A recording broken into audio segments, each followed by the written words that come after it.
Dans cette étape de l'analyse, nous procédons à l'extraction de l'ADN. Malheureusement, il nous est impossible pour cette étape de faire une démonstration à l'aide d'un robot comme nous l'avons fait pour l'extrémité des cotons-tiges. Cela s'explique par le fait que chaque échantillon demande une préparation spécifique. Il nous faudrait alors préparer un protocole expérimental pour chaque échantillon. Comme l'échantillon contient une quantité importante de cellules inutiles à l'analyse, comme les protéines, nous devons alors les dissocier à l'aide de la protéase K.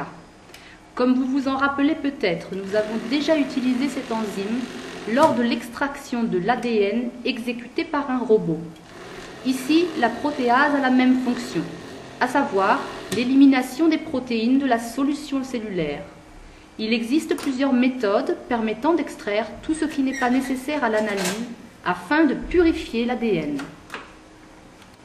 Une autre méthode simple et rapide utilise un système équivalent à la dialyse avec passage de la solution à travers une membrane de silice. Ce principe est basé sur la liaison sélective de l'ADN sur une membrane de silice. Lors de la réaction enzymatique provoquée par des tampons salins, l'ADN se fixe alors tout simplement sur la membrane de silice, alors que les autres éléments organiques restent dans la solution et sont ensuite éliminés. Afin de pouvoir conserver le produit final obtenu, c'est-à-dire l'ADN purifié, il faut ensuite réaliser plusieurs opérations, comme par exemple l'homogénéisation, que vous pouvez observer ici sur l'image, ou encore l'incubation et la centrifugation. Il est nécessaire d'entreposer les échantillons 2 fois dans un incubateur, une première fois à 56 degrés pour au moins 3 heures, ou encore mieux pour la nuit, et une seconde fois à 70 degrés pour 10 minutes.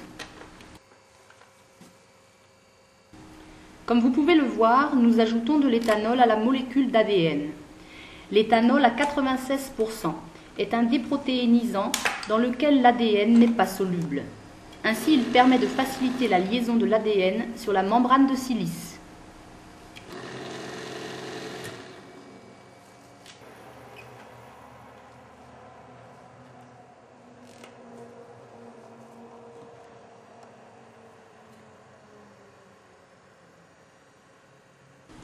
Vous pouvez observer ici comment nous prélevons l'ADN purifié à l'aide d'une pipette afin de le placer dans un nouveau tube Eppendorf, sorte de tube à essai, contenant de la silice.